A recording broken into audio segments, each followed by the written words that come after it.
Welcome to all you storm watchers, storm chasers, and Leanierologists out there. Welcome to another edition of Tempest Talks, where we discuss how lean principles and theory apply to our personal and professional lives. Today, we are concluding our series on the Imai process of continuous improvement with our final tool of real-time problem resolution, or RTPR. To support our discussion, I couldn't think of anyone more perfect than my good friend, Jeff Raley, who led the most advanced RTPR team in the business. By way of a proper introduction, though, Jeff joined Rohr Incorporated in 1985 in the Foley, Alabama facility, where he held several operational support and leadership roles.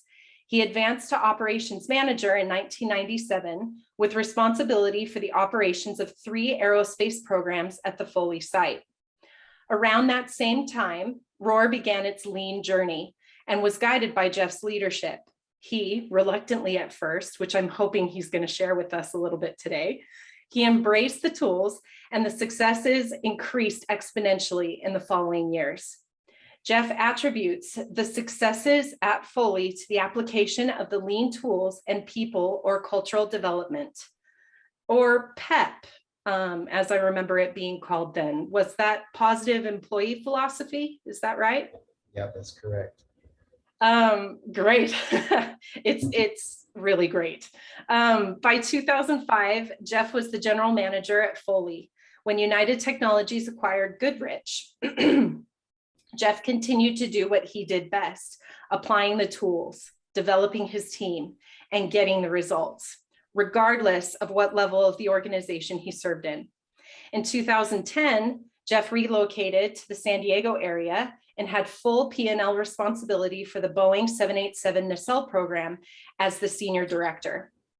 In 2017, Jeff was asked by the then CEO to take a corporate role as executive director of operational excellence and had responsibility to apply the tools across Collins Aerospace, which included over 200 sites worldwide. Jeff retired recently in February of 2021 after 36 years of service and is planning to do some consulting after the first of the year in 2022. I met Jeff when I was sent to support the supply chain team delivering to the Foley facility. I absolutely loved my time working with him and working alongside the amazing team he built. Jeff has always supported me in my career development, and I'm grateful has remained a great friend to this day. Thank you so much, Jeff, for being here. I really appreciate it. Very happy to do it. Did I miss anything from your amazing career and continuous improvement? No, I will. You mentioned that maybe I would expand on the reluctant at first part. I was always a pretty driven person and had a very driven team. Really, I've been really blessed with having a really good team all throughout my career. But, we got great results. We were sort of known as the team that always made the deliveries. They were a little bit expensive, but so I thought, I don't need this lean stuff. I know what I'm doing here. I don't really need, this is just some noise that's going to distract me from what I need to be doing. Yeah. But I had a really good boss and a really good teacher that made it clear in several ways. One, by creating a compelling case for applying the tools, and another is just by virtue of the fact that this is not an option. This is not a request, Jeff. Yeah. I'm like, yes, sir. I got it. Put me in, coach. I'm in it. Yeah. So, I at first just sort of went through the motions of applying the tools just so I could say, I'm on board with this.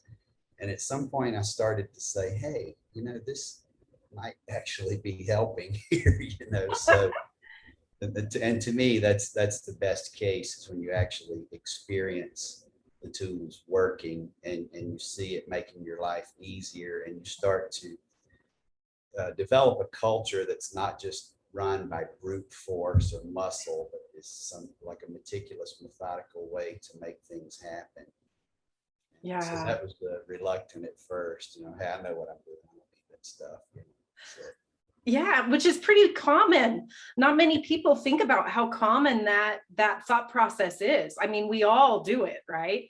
In whatever we've been doing for a long time. I talked to Bob Sterling recently about that kind of thing where human nature is kind of like we like what we built, and sometimes we have a hard time saying goodbye to that and trying something new. So it's a very common thing. I'm glad you shared that, because it does seem kind of awkward in the beginning of a continuous improvement journey, for sure. It's like, is this really going to work? I mean, I've proven that we can deliver. So what is this really necessary? I'm glad you shared that. The latest fad or whatever just blow over eventually. You know? Yeah. Flavor of the week kind of thing is what I often think of too. Yeah. I remember, we'll call him Garth. I had a Hell's Angels kind of guy working for me in a machine shop. And he did not want anybody involved in his machine shop at all. He was like, I'm going to dig a moat around this place, and you lean people, you're not allowed in, kind of thing. He was probably one of my biggest successes, because by the end of it, he was painting the floor. Yeah. So I was like, I won. Yeah, you get those people on board and you know that you've sold it, you know. Yeah, exactly. Well, and how did you lead that organization towards a real-time problem resolution culture? How did you do that? You know, it's funny that you mentioned the Garth, Yeah. because at some point, you know, when you do it over and over, and there's quite a lot of years in my career where it seemed like I was getting thrown into the worst possible situation ever. And it was almost like, we don't know what to do. Hey, let's get Jeff, you know? Yeah. And it was a great compliment to me, but you know, at some point you sort of get tired of that. You know? Well, yeah. But at some point they would say, this is a tough group, Jeff. This is a really tough group. And I would say, introduce me to the toughest one. Ah, Ends with this person. And if you can sort of find it may be an informal or a formal leader that's like a really tough person, yeah. connect with them and show them some things, spend a little extra time with them, whatever. If you can sell them, you can convert the organization usually. Wow. Did you have that experience at Foley then? Had some of those tough folks? You know, there's always tough people out there, but being from Alabama, in case you check the accent there, I love it. the small community, sort of grew up there. You know, everybody knows everybody. It's not so small anymore, but at the time it was very small. And you know, so everybody is very supportive, and they want you to be successful. They want to be successful. They want the site to be successful. But there's always the tough one there, you know. So there's always been some degree of that, but not so much in Foley. But when I started moving, you know, to California, and you know, had responsibility for some plants all over the world at one point. Yeah, that's definitely a common theme. There's always somebody there that if you can convert them, you've got it made. Yeah. Yeah, it's so true. And there's some kinds of cultures that are hard to kind of get going as well. Would you say that having PEP come in first and then introducing lean was a good way of doing it, or does it matter? Like, yes, certainly. I absolutely 100% agree with that statement, because really the tools, you know, the tools that we use in the lean toolbox, they're not really very complicated at all. Sometimes we want to make them complicated to show everybody how smart we are and everything. They're not really that complicated, and they're relatively easy to understand and apply. I'll say simple. Yeah. Easy and simple are two very different words, but Yeah, that's interesting. very simple, not so easy to apply, but very simple to understand. But it's the culture is where you really get the traction. And until you build that culture, it is going to be much more effort unless you have the culture. So yes, I definitely positive employee philosophy just built this culture that exists to this day in that facility, Yeah. where everybody sort of feels like a family. Everybody Yeah. supports everybody. You know, when I was GM there, I always heard, you know, open door policy, but was a bit old school, and I didn't think it was appropriate for me to go talk to the GM because I had a string of bosses ahead of him, you know. But it's absolutely the truth. I mean, I rarely closed my door. Yeah. Miss Jerry, my admin, would close my door when I was yelling at somebody on the phone or something. But barely closed the door. And, you know, when I initially took the Southern California assignment, it was to move the 787 to Mexicali. Oh, right. Yeah. And I was supposed to come back. And so I even told Daryl, the person that ultimately took my place, I said, hey, you're going to be the acting GM. I want you to move into my office because that's where Awesome. they expect you to be, you know. So he Yeah. actually moved in there. So then when the job became permanent, he just got to stay there. Well, and that was kind of a big deal too, because I know football is very important in the South. And so Yes. it changed from Bama to Auburn, didn't it? In that office? It's been back and forth a few times. It was certainly Alabama when I was sitting in that seat for 7 or 8 years. And by the way, we're ranked #1 and play Florida this weekend. So that should be gosh. Amazing.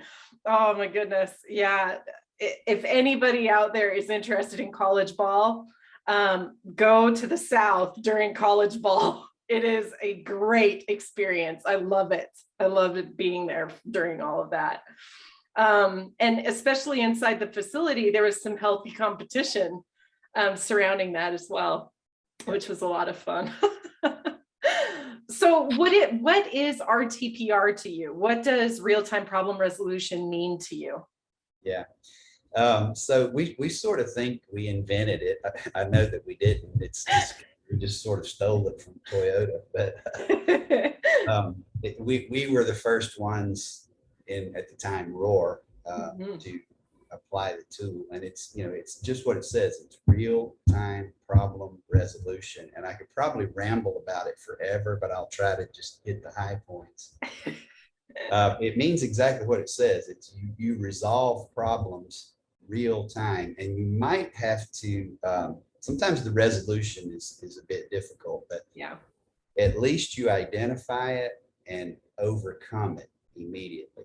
Yes. The resolution might take a little bit longer, but you know, it's obviously it's important to identify it. But you know, if we look at our organizations, most companies, yeah, we have plenty of problem identifiers. Yes. So many problem resolvers. You know? Amen. Yeah. So, you know, I'm lots of identifiers, but let's get out there and resolve it. So again, you may have to overcome it. The quicker you can identify it and figure out a workaround to overcome it, you can keep everything on track and then circle back around and try to install a permanent resolution later. The other thing I want to mention is, and this is a bit of a touchy subject, but it needs to be discussed, is there's a lot of companies where they think the shop floor people are the people that need to do all this stuff. That's their job. You know, I work in the office. I went to college. I'm above that. Yeah, I don't do study out there or whatever, but companies are in business to provide a product or a service. Exactly. And that is where the value is created. All the rest of us are supposed to be supporting that. And if it wasn't for that, they would not need the rest of us. Yeah. And if you're not doing something to directly support and improve the production of this product or service, you just got to start to question why you exist in this organization. And people, another thing that my teachers taught me is every single problem, and I will say without any exemption, I haven't really found any yet, every problem that could possibly exist in your organization, even if it's a non-operational problem, even if it's a problem with your support agencies or anything, it doesn't have to be an operational problem. It's going to manifest itself where value is created, and that is where you're out there producing this product or service. And it's going to manifest itself in a way that prevents you from efficiently producing this product or service. Yes. Whether it's engineering or quality or human resources or maintenance or any of the above. Yeah. Of a problem that it's going to manifest itself in the shop. So we should always be focused where value is created. And it may circle us back around in the resolution part of RTPR, back around to maybe having an event with a support group or off the shop floor. But everything should begin in the shop where value is created. Oh, I'm so glad you mentioned those two things. So the first one that I want to, talk a little bit more in depth about is that whole concept of real-time resolution doesn't mean that the resolution is immediate. And I'm glad you said that, because sometimes people are unwilling to try something new or try to resolve an issue because they aren't sure of the resolution yet.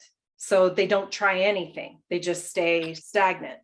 Yeah. But the concept of real-time problem resolution is we've got to turn, and I wore my red polka dots today for this reason. It doesn't matter that, it's red. What matters is how quickly we can turn it from red to back to green, right? Yeah. And that's the real-time part of it.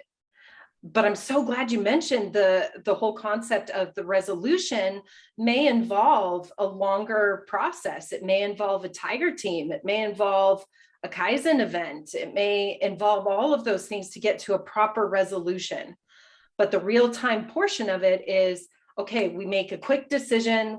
We've got it from red back to green, but we've identified what problem we're trying to solve. I used to always say that to my Tesla team. What problem are you trying to solve? Because you're off running in 1,000,000 miles an hour in one direction. And I'm not even sure that is the right direction you need to be going in. So what problem are you trying to solve? I used to always talk to them about that. But then the second thing is, which kind of goes with that, what problem are you trying to solve, is that whole concept that you brought up of focusing on where value is made. That's so important. That's probably one of the main reasons why we talk about value added versus non-value added, right? I'm sure you've experienced this because you've worked all throughout the country and all over the world. Have you ever come across a point or a group where you went in and tried to explain them, I get what you're trying to say, and I know that you feel like your job is extremely important, but it's not value added? And how did you have that conversation with them? Yeah, I've had that quite a few times. And it's, you have to be very careful with it because we're all important. Yes. And what we do is important, whether it's hands-on or, working behind the scenes. We have a purpose here. Yeah. But value added and non-value added doesn't mean you don't have a purpose. Value added means this is something that the customer is willing to pay for. Yes. So, it could be, installing a part onto whatever product, or it could be this service if you're providing a service instead of a product. Yeah. They're willing to pay for it. So if you start to look behind the scenes at, some of my favorite organizations to pick on are quality and human resources. And I Oh, love them, thank but you. Mine too. I love them. I really do. It's so easy and fun to pick on. Yeah. You start to tell a quality inspector, we need to figure out a more efficient way to do this inspection because this is non-value added. Yes. What? I It's have like value. you're looking at something and deciding if it's okay or not. The customer doesn't want to pay for that. They just want something that's okay. They don't Right. to pay you for oversight. So we need to figure out how to become very efficient at this because it's non-value added and it hurts people's feelings. It does. And human resources, they say, no, we're value added. We hire and train. And I said, yes, that's great thing. Thank you for that. But the customer's not going to pay for it. Exactly. This is something we're doing in order to try to make our value added part of the business more efficient, this training and hiring the right people and whatever. So yeah, it's a tough conversation, to have people because people take their job personally and they should. And when you say, hey, what you do is non-value added, it's like, what? Why did I go to school then? Yeah. Yeah, I remember in our training classes, of course, we did something called the bracket factory, and then it transitioned into the airplane factory and supply chain because it was easier to transport. And then it transitioned into, I think it was building a truck or a truck factory. And it always got to the point where you need to redeploy the president of the company. Yeah. And I remember doing this training in our China suppliers group. And I remember them saying, no, he's very important. We need him. He's our president. We can't. And I said, whoa, listen to the words. I'm not saying fire or get rid of.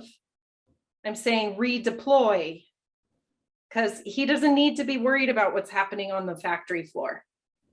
He or she can go off and, get new business. That's what they need to be focusing on.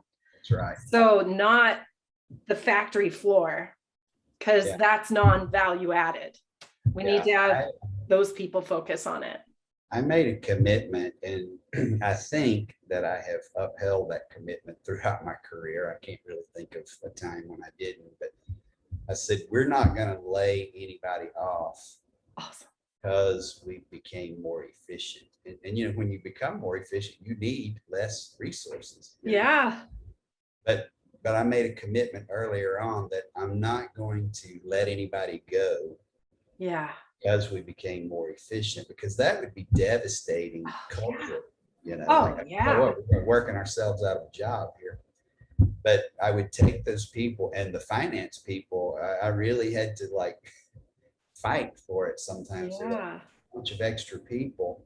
What are they doing? And I said, they are doing more. We pick out the ones really embraced the tools and everything. And when you start to read it, this is sort of it's kind of a hard thing to talk about as well. But, in an organization, you have your top performers and bottom performers, and then a really large group in the middle. Yeah. Comes time to redeploy somebody, we just naturally gravitate to the bottom of the list. Yeah. I would go to the top of the list. I would say, who's the best person out there? Oh, that's the best person. That's who I want to redeploy. No, wait. I said, no, we're going to let her do something. It's going to be a reward for her. Wow. We're going to let her do something that makes us even more efficient. And then next time we bid a project or something, we can be much more competitive and we can do more work. And then we don't have to hire anybody because we got these extra people. It's all within. Yeah. That is so cool. I've never heard a leader talk like that before. Yeah. Yeah. People, I had to sit down on more than one occasion and, get on a flip chart and say, our hours are less and we're carrying the same head count. So our overhead rate goes up. Yeah. And they're looking specifically at overhead rate. Right. And, because the denominator got smaller, Yeah. the overhead rate goes up, and we got to move this somewhere to a more efficient facility, or we got to get rid of some people. And I'd say, hey, look, our hours have come down so significantly Yeah. that even though the overhead rate is more, the total shipped unit cost is actually less. Huh. And when we win this next thing that we're quoting here, and we don't have to hire anybody, you're going to love me. Yeah, for sure. Because you actually have a staff that knows what they're doing. Yeah. You're not hiring brand new people that you have to train all over again. Yeah. And not only that, you've pulled the very best ones out. Yeah. Going to go on the new program. So, gosh, that's brilliant. I'm going to have to spend some more time with you to understand how you did that, what your thought process was for selecting the top people in that middle group and how you did that. That would be really interesting to. Well, I'll tell you just a quick story. Yeah. When I was GM of Foley, and also when we were moving all that work to Mexicali, I would always tell my admins, I would get to work really early. Yes, very early. Schedule anything for me until 9 o'clock. That's my earliest meeting, because I want to spend like 3 hours in the shop. Yeah. 6 a.m. to 9 a.m. And you walk around, people get used to seeing you, they stop and talk to you, and you notice people, and you notice people who are always really busy. And that's when you say, hey, who's that person right over there? Oh, that's Michelle, or oh, that's Bob, or whoever. And you just make a note of that. When it comes time to redeploy somebody, you go, hey, how about Michelle and Bob? And the gauge was if Michelle and Bob's leader got this look of panic, no, oh yeah, you're the right one. That's the ones I want. Yeah, because it gets them the opportunity to grow and develop in a way that they may not have even thought of doing it. Yeah. The other thing about that is I used to tell people that you do not need to become reliant on your superstars. It's dangerous, because they're gonna leave. They're gonna get promoted, or they're gonna find another job. Yep. Then you're gonna be in trouble. But if you become reliant on just good, normal people, I don't want to say average, because good people, but superstar people, then you're going to be just fine if people leave. Yeah. You can take those superstars and use them, to improve the business in other ways. That's really cool, because it's building up the whole culture, not just a few or the vital few.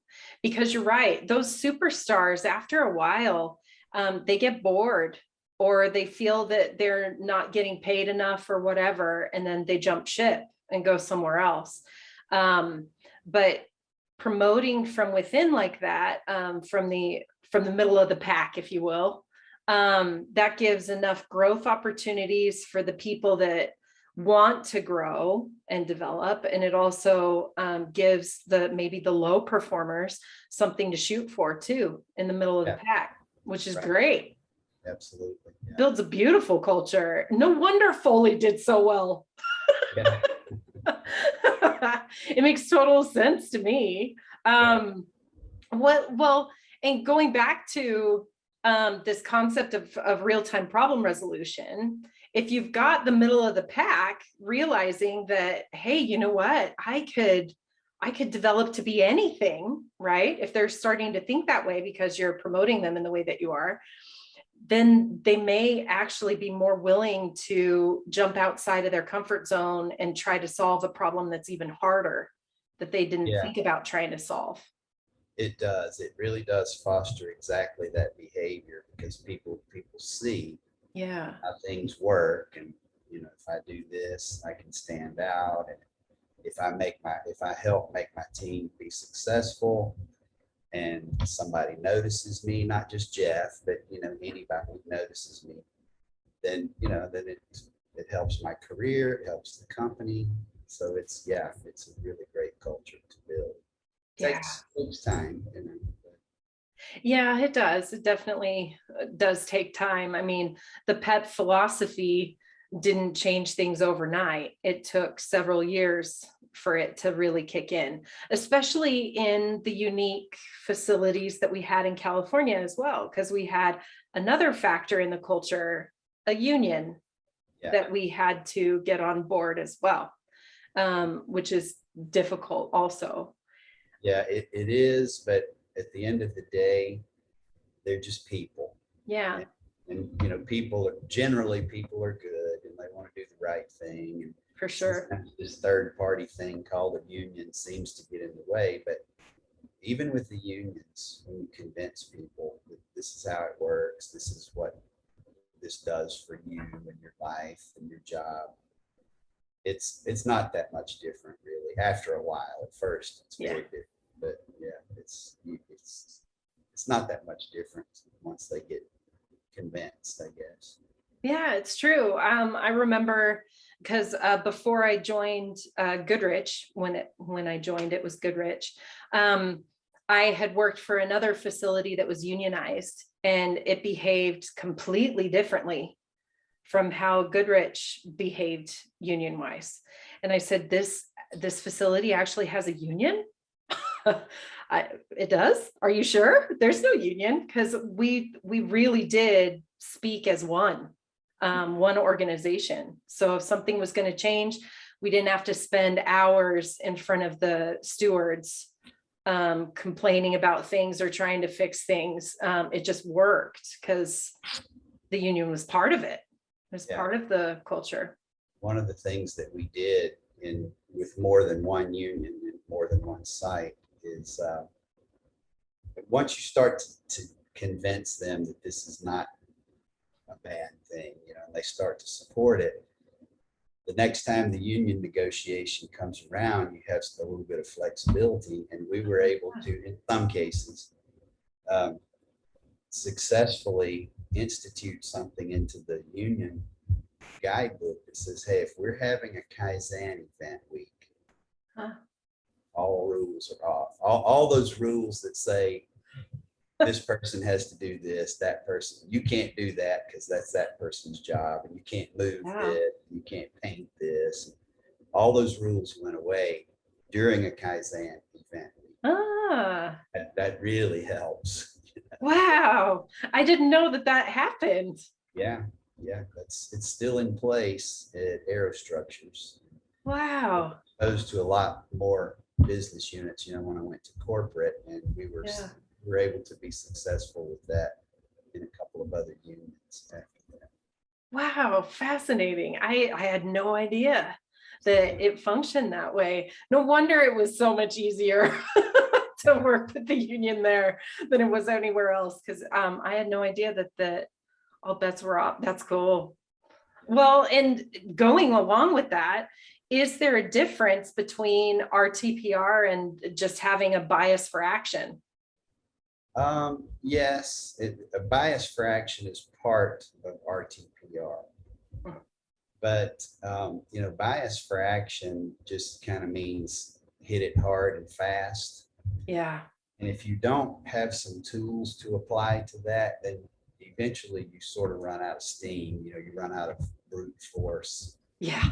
And anybody can carry some momentum just with a lot of effort or a bias for action. But in order for it to be sustaining, you have to start to apply and install some tools that nail down processes and, you know, just sort of stabilize, I guess, the business. And then at that point, you're able to get results almost without brute force. I don't want to say complete. I used to tell people, once we get this installed, man, you're going to be able to kick back, put your feet up on your desk. And that's not exactly true, but self-pitch. But it becomes much easier to sustain the level of output that you need to have without relying completely on bias for action or brute force, I would like to call that. Yeah, that makes sense. Yeah, there's a difference, but it's part of RTPR. Yeah, that makes total sense. And going along with that, do you think you can have RTPR without all of the lean tools implemented? Or is that more of just having a bias for action, brute force kind of thing? Yeah, you can, but it's going to be very temporary because, when you're running RTPR on brute force or bias for action,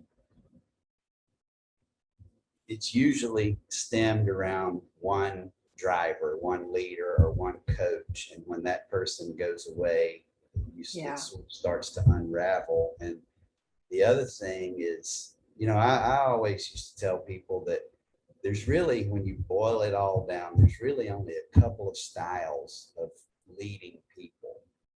One is make people do stuff.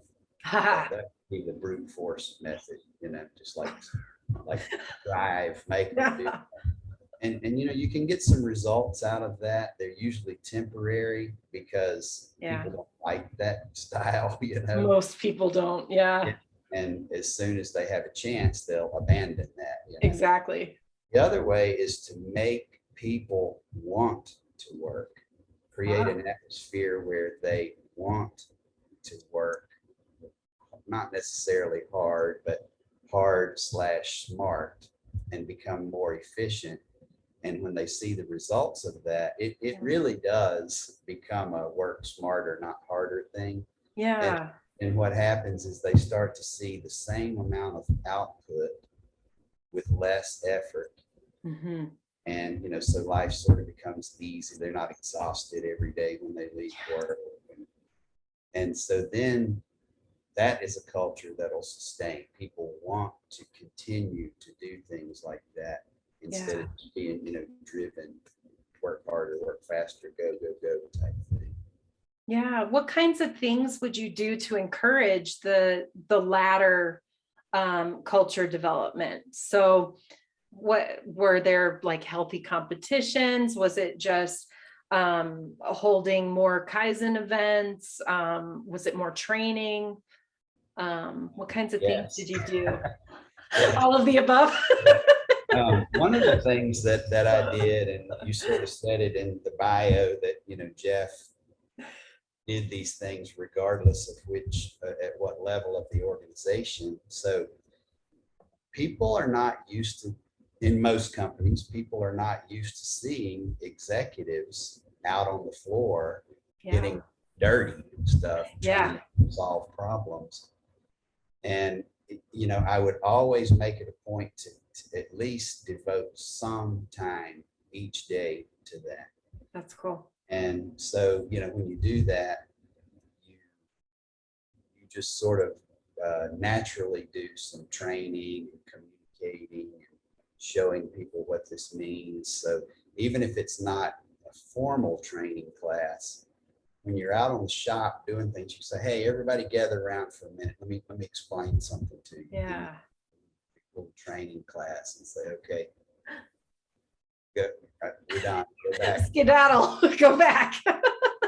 Yeah, but it gives them an opportunity to sort of learn on the fly. And because the other thing is, I would say, when we have an event in an area, one of my requirements was you have to explain what we did to the people who work in that area. Yeah. Because they're working, we're having this event, we make all these changes, and sometimes they're looking like, what are these crazy people doing?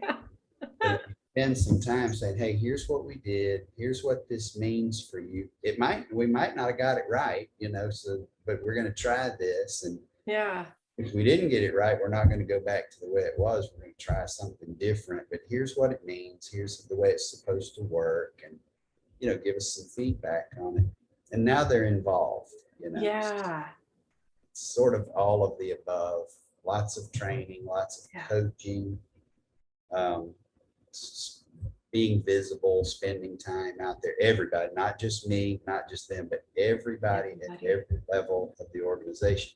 I would tell my organization that everybody in the organization, so when I had the programs, I had engineering, quality, finance, everybody, operations, and everything.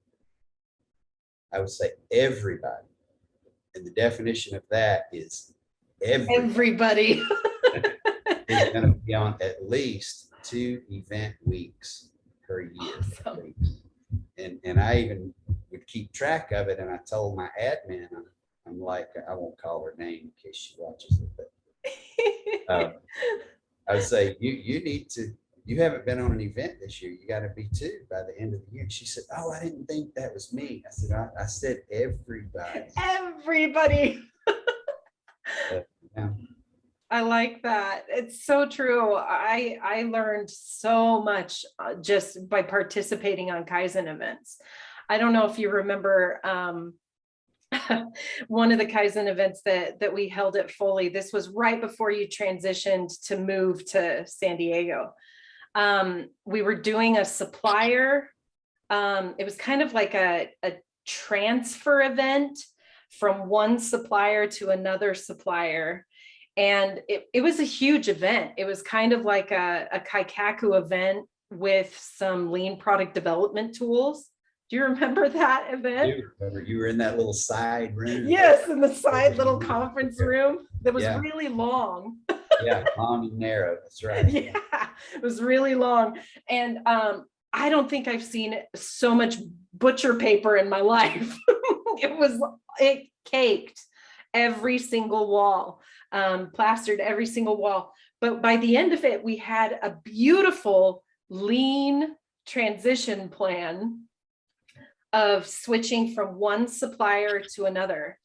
And that was probably my, I'd say 4th event, doing an event of that kind of nature. The first one was with one of our main lean guru kind of people.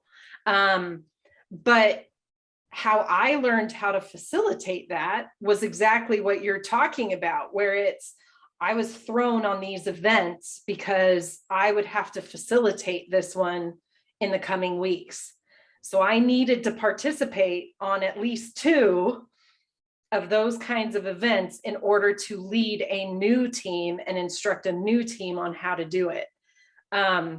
That to me is where I got the most learning, was by participating on those Kaizen events, rather than sitting in a room watching a module. Yeah. Yeah. I used to tell people it works either way. Don't wait until everybody's trained to start the lean initiative. Exactly. It's okay to train beforehand if you happen to have that opportunity, but it works both ways. If you train beforehand, then when you start to get out and apply the tools, you go, oh yeah. I remember that. But if you start applying the tools, get some experience there, and then go take the classes, you can also go, oh yeah, I remember when we did that out on the floor. Yeah. The other thing that comes to mind that I think is noteworthy here is when you develop that process, it was literally a plan to pick stuff up out of one supplier and put it in another supplier. Exactly. So the subject today is RTPR. Yeah. You actually use RTPR with that process. It's not just for operations. It was developed for operations, but you had this plan. All these swim lanes of this organization does this organization, and it had a timeline across the top. Exactly. These sticky notes, which were deliverables. Yeah. You just sort of move your string across your Yes. data. Did this happen? Did this happen? Yes. Did this happen? No. Okay. So what are we going to do? Exactly. And you can use that RTPR tool in a process like that, as well as operations. Yeah, it's so true. It's kind of where it gets fun, right? So the true problem solver that's in our human nature, RTPR kind of speaks to us a little bit, because we naturally want to fix the problem. If there's a problem, we naturally want to fix it. The only difference with RTPR, from my perspective, in my opinion, is RTPR is guided by some form of knowledge behind it. So it's not just pulling every tool out of the garage and out of the toolbox and throwing it at it to see which one sticks. RTPR has some logic behind it in, I've seen this problem before. These are the tools that I think I can apply to fix the immediate problem, but then we need to apply these other tools to get to a permanent solution. Right, right. And that's where it becomes, the training part becomes a Yes. good thing, because if you have a facilitator or a leader that's had the training and has the awareness of here's the tools that are available to us, they can sort of guide the team like this tool is really good for that. Yeah. Instead of just blindly throwing, like you said before, throwing every tool in the toolbox. Yeah, I like that, because us at Leanbrella, we believe that a committed CI journey is difficult, of course, without culture, and I know Goodrich felt the same way, very much so. Rohr did as well, and that if the culture of the system can't even support a 5S program, it's difficult to move on to the other tools in the Lean toolbox. Would you agree with that? Like, should we always start with 5S? And if they, we just continue to chip away at 5S and then introduce the other ones more slowly? Or should we introduce them all at the same time and say, good luck? Well, I'll answer that a couple of different ways. And the first thing I'll say is 5S could arguably be the most powerful tool in the toolbox. It could be. You could argue that there might be some visual controls or something else, but point of use or whatever. But yeah, actually that's part of 5S. 5S, yeah. 5S. A lot of times when you say, "Oh, we're gonna 5S," people just think, "Oh, we're gonna clean up." Well, right. That's part of it, but that's not all of it. It's much more, goes into a lot more depth than that. So from that perspective, I would say, yes, you should do 5S first. But from the other perspective, I did not always like to specifically do 5S. I like to do 5S and other things. Oh, okay. Not too much, not too much stuff, but getting out in the shop, as I was, expanded on a bit earlier, is very important, because you can't really see what the issues are unless you go and look. You can sit in a conference room, data and spreadsheets and PowerPoints and whatever. Yeah. In order to really, really, truly see the real story of what's going on, you must get up and go and observe. Agreed. So I would like to incorporate something like that. We're going to have a 5S week, event week or day or whatever, but we're also going to observe something. I like that. Yeah, I like that, because when I was talking to Bob about visual controls, there have been several organizations that I've worked with and seen where they manage their entire business through charts and spreadsheets and live updating television screens. Yeah. Don't even get me started on that. There's value in it, but you can argue that all of that is results metrics. And what you really need is, behavioral changing kinds of things. So going out on the shop floor, like you were saying, is actually the most valuable thing that you could possibly do, because you're actually seeing real time what the problems are. And so guess what? We can solve the problem real time. Yeah. It's not a week later or an hour later when it shows up in our data metric, right? Yeah, there is some amount of reporting the news that has to be done. Of course. Especially if you're working for like a publicly traded company. Right. There. But we spend, most companies today, certainly the last couple that I worked for, spent far too much time assembling and reporting and editing yes data to the point where it was like you would go and assemble this data and you would put it together and you would review it with somebody and then you'd go back and edit it. Yes. And next level up and you edit it. It just seemed endless. Yes. It almost, people start to believe that's what we do. Right. This is like what we do. We're No, a metrics that's farm. not what we do. This, and really what it boils down to is we're spending all this time on this data for one of two reasons. Either A, trying to make a really bad story look not so bad. Yeah. Trying to make a good story look better. Right. It's so true. Yeah. And it's, if you really want to affect the business, that's not how you do it. I know that that's part of it. I get it. Right. We've got to report some metrics and whatnot. Right. To make the business better, that's not the way to do it. Right. Go out, go look. You're not going to truly see what your issues are unless you go and look. It's so true. I can't tell you. I think there's probably never a time when I convince somebody, hey, that's great data. It's beautiful. Yeah. Now go out to the floor. Oh, no, we don't need to because we've got the data here. We know what the problem is. Just humor me, please. Mm-hmm. Go spend a few hours out on the floor. Exactly. Every single time that I can think of, they came back and says, oh my gosh, Jeff, you're not going to believe what we discovered when we were out. Oh, good. So-and-so was loading the truck on the forklift and they didn't need to do that, but we wouldn't have known that from the data. Yeah, that's right. So true. Oh my goodness, which is kind of exciting for the point of RTPR as well, right? Because RTPR really is focusing on driver metrics, not results metrics.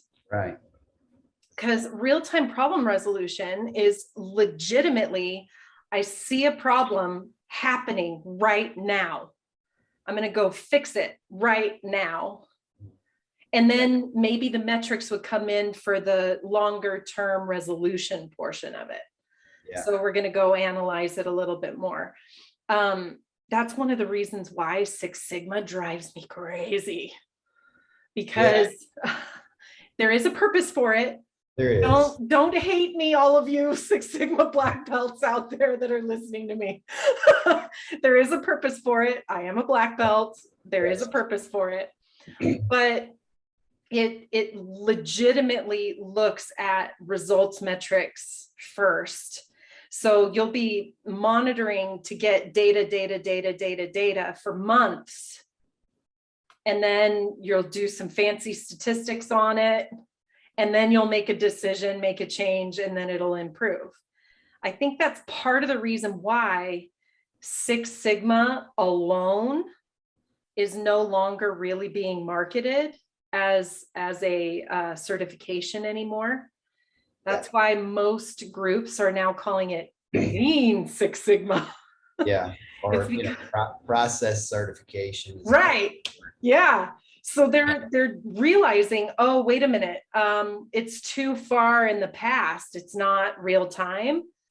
I think that's part of the reason why they do that. I like to use that tool when after you've sort of gotten all of the, I really hate this word, but there's not really another word for it. But after you've gotten all the low-hanging fruit, yes, and you never really run out of things to do, but when the activity level starts to go down, then you can apply Six Sigma, and it really helps you dial those processes in a lot tighter. But I hate to use that word because my teacher used to tell me, and I have plagiarized this term many times. He would say, "Don't talk to me about low-hanging fruit. I don't want the low-hanging fruit. I want all of the fruit." Oh, I hadn't heard that before. So that piece of fruit that's way up on the very tip of the tree that you might use some Six Sigma to get those really hard ones. Yeah, the hard ones. Yeah. Yeah, I like to say to people, you're a Leanierologist is what we call ourselves in Leanbrella. we recognize the purpose behind each of the tools, either it be Six Sigma or be it a lean tool. They're all the same. They're all for process improvement in one way or another. I like to say that Six Sigma, I'd use maybe 20% of the time, but the rest of the time, the rest of the 80%, you can get the most bang for your buck, if you will, from the lean tools, because you're physically dealing with reality. We used to always put that on our Kaizen events, on our scope sheets. We would say, document reality. It's a beautiful little phrase where documenting reality to me means I'm physically going out to the shop floor. I'm not looking at a metric. I'm going out to the shop floor. I'm seeing how the work is being done so that I can solve the problem real time. Right.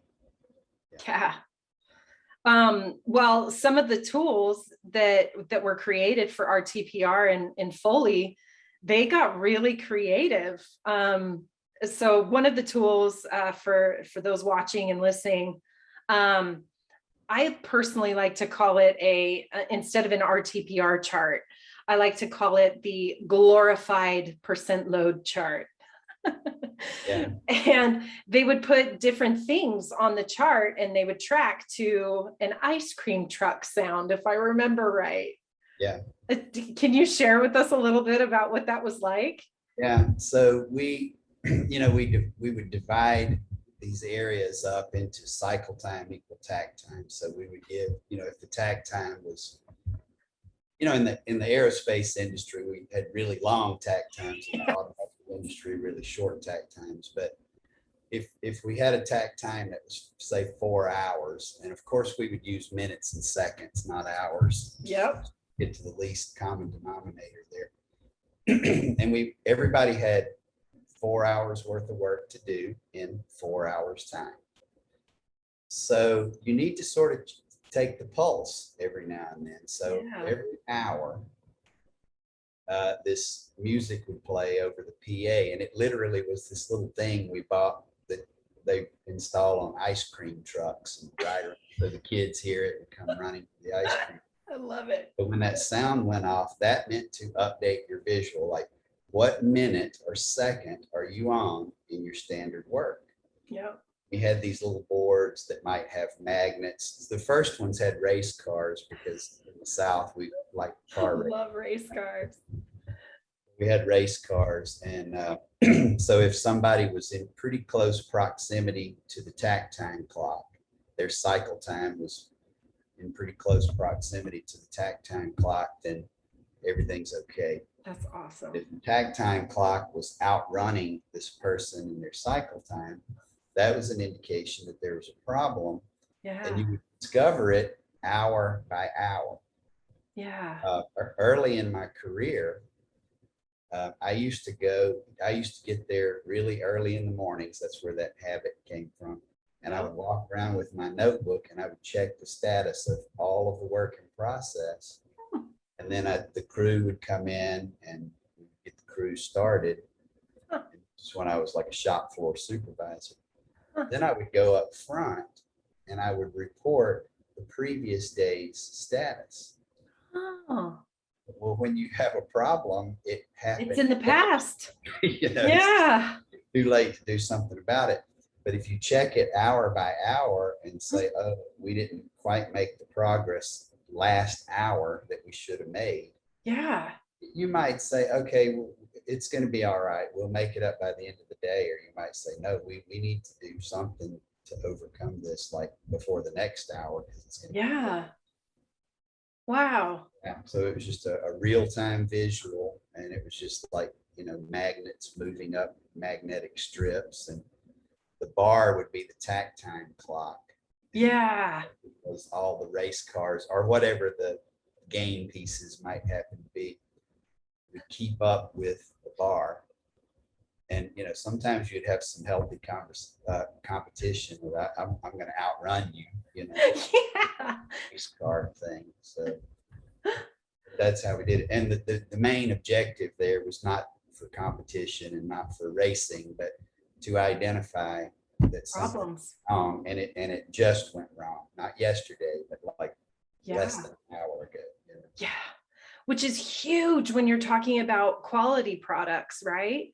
Yeah. Because if you're catching it a day behind, and say we were using a previous rev of a shop aid, that means we could have drilled all of yesterday's parts incorrectly because we were using the wrong revision.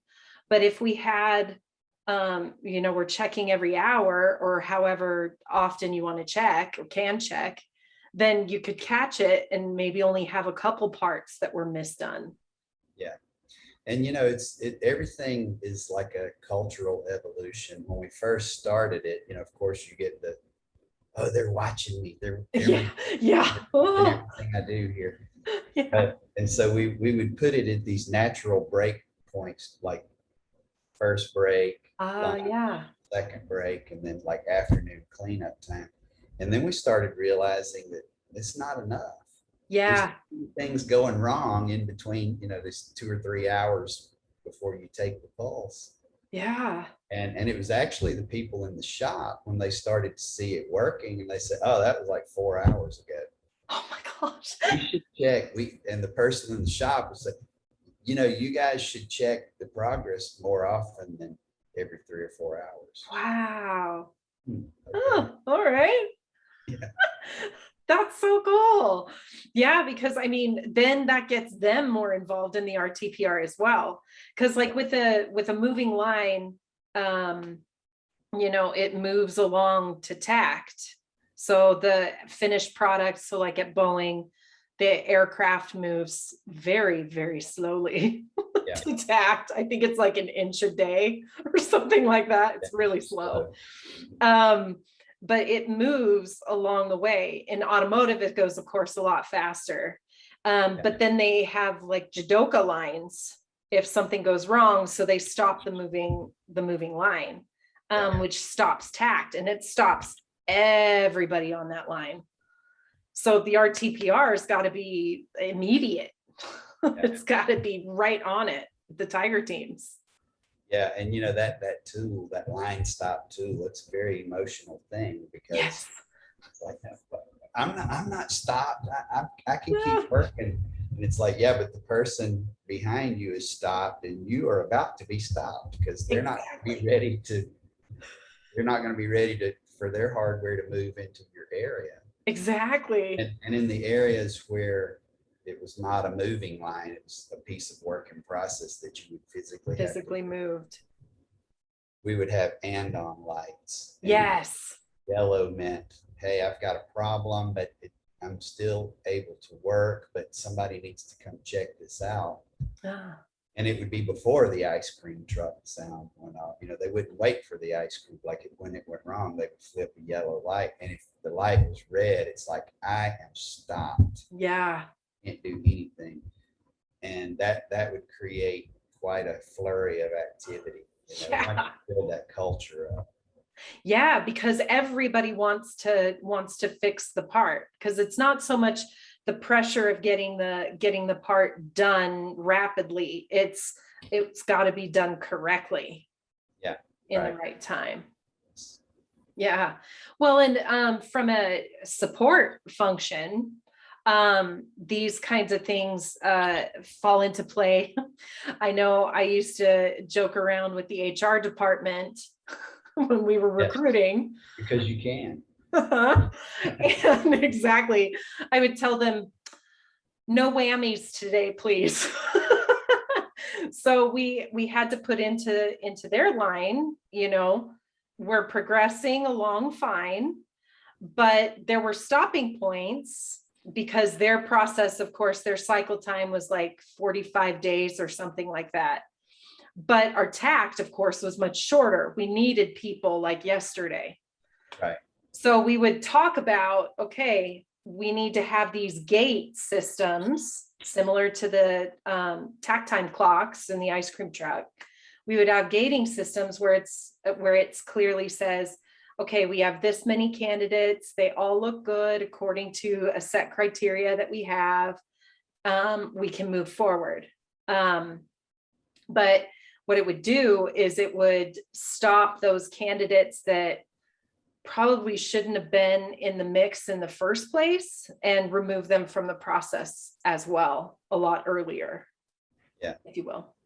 Yeah. And, just sort of following that process, using RTPR along the way. Yeah. And if you're relying on brute force, like I got to hire people, you're probably not going to get the right people. Exactly. You won't get the right folks because you're working on panic mode. Yeah. Rather than being logical about the decisions that you're making. Would you say that RTPR, the first couple rounds of RTPR, practicing RTPR, would you say that those are a bit rough and then it gets better? Yeah, it's like almost disastrously rough at first. But you get a lot of the doubters, like, see, I knew that wasn't going to work. Yeah. But it's there's just so many stories to tell there that when we first started it, when I go back to the story I told, I used to come in early and walk around and look, and write notes on a notepad of the status of all the units. Yeah. And then everybody would show up at work and say, okay, I need you to go do this. I need you to go do that. This unit needs to go to the paint shop quickly. Yeah. So you would make all these assignments. Well, when you divide the line into cycle time equal takt time, it becomes a situation where everybody has a specific role. Yes. And you get the whole thing's like, hey, you mean I got to do the same 4 hours of work over and over and over Yeah. the rest of my life? It's like, well, no, because when you have it that meticulously planned and scheduled, it makes it really easy to cross train. Like, yeah. Like volleyball, this week you're going to do those 4 hours worth of work, twice a day. Next week you're going to move to the next station, and we're going to rotate people around, so it facilitates cross training. But the first time we tried it, said, hey, let's take a stab at it. We divided all the work up and gave everybody, here's your assignment, like permanently until we change it. Yeah. And we would status, the little race cars, if you can imagine the visual. Like we had like 80 people on one really big line that we had.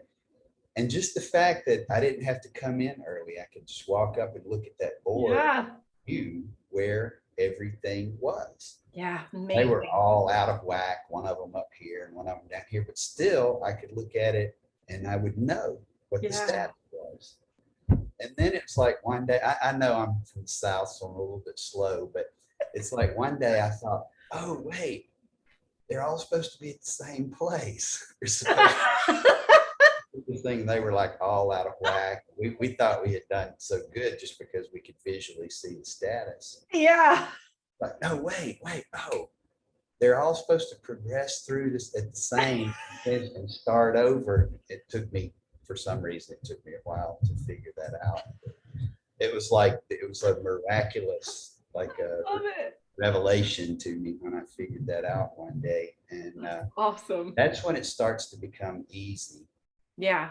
When everybody starts to figure out, oh, right, yeah, this is how that's supposed to work. And you start to become really efficient at what you do.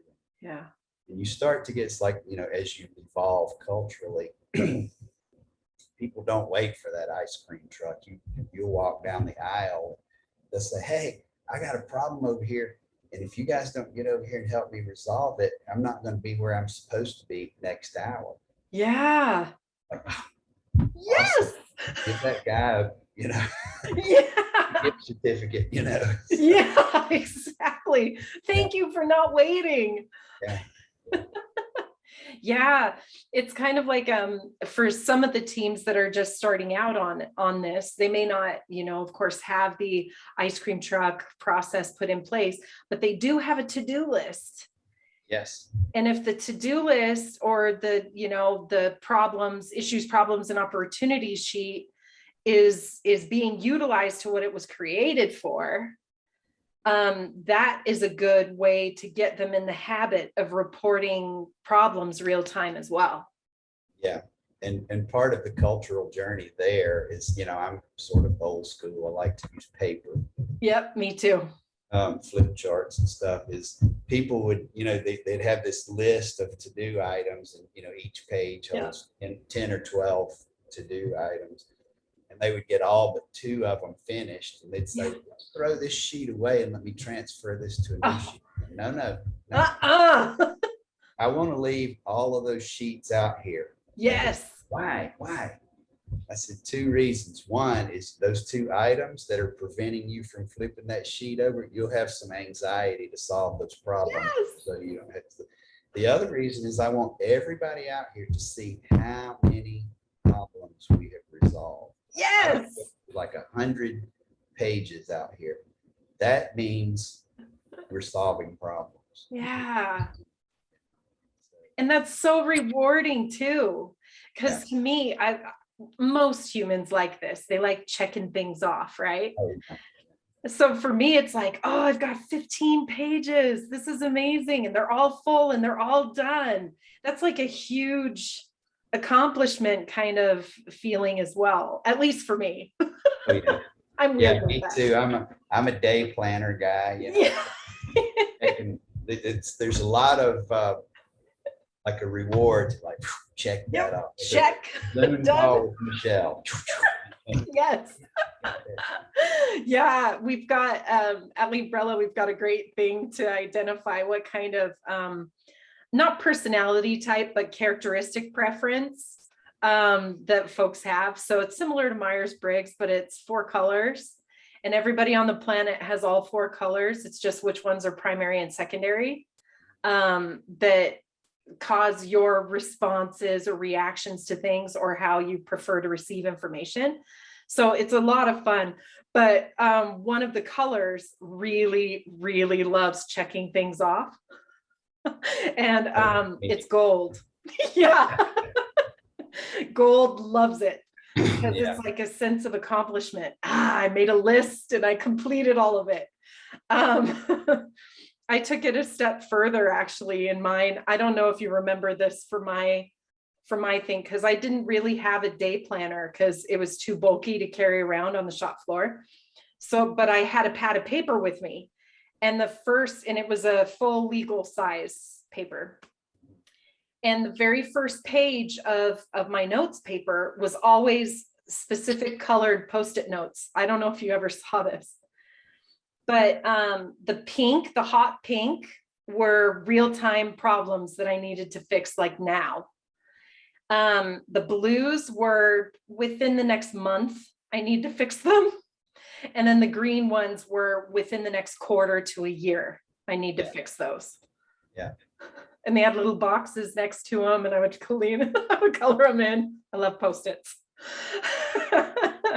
Yeah, it's we all develop those techniques, like this has got to happen now. And I can't move this sticky to tomorrow. Exactly. That sticky's moving with me. Yeah. It's true. I even laminated a couple of them because I was so proud of them. Because they were big projects that had to be done, but that's a side story from my neuroses. But so is there anything that I've missed in this fabulous discussion we've had about real-time problem resolution that you want to share? I jotted some notes down ahead of time, and I think I've covered everything other than one. Okay. And it sort of goes back to what I was talking about you really, all of our problems are going to manifest themselves in the place where value is created. And that's where we actually create this product or service to pay us for. Yes. And there's a huge obsession, and seems to be worse than it has ever been, that everybody has this obsession to jump to the latest innovation, whether it be some software package or some new tool, or here's the latest innovation. Yes. And I have theorized that the reason willing to spend money and time on these new innovations. Some of them are electronic, apps and whatnot. Yep. And they're all cool. I mean, they're Yeah. great. But it really, they're trying to spare themselves the pain of getting back to basics. Amen. And like getting out and like go look and see. Yes. The more you look, the more you see. The Yeah. more you look at that app or whatever this, software, the less you're going to spend where value is created. And don't So true. anybody that's watching, don't misunderstand me. Innovations are great, Yeah, but the old school tools work. they do. Should work. Those innovations should be when you really get the thing dialed in, and you start to become really, really good. And sometimes, maybe it's happened to me a couple of times, you start to wonder, "Oh, what are we going to do now? This thing's like running like a watch here, Yeah. But that's when, You get new business. and these latest innovations and stuff Yeah. come into play. But Yeah. people try to initiate those early on before they're ready. And it's a distraction. Yep. Prevention from getting back to the basics is where we really all need to go. Oh, I am so glad you brought that up. It's so true. Yeah. We don't slow down enough anymore as a human race. We just don't. And that's why we go to the quick solution, or what we think is going to be the quick solution. So be it the software packages like you're talking about. How many times have we gone to suppliers, you and I, gone to suppliers where they're like, oh, my MRP system doesn't work, we're switching over to a brand new MRP system. When it's like, do you need to do that right now? Yeah, chances are the new one's not going to work.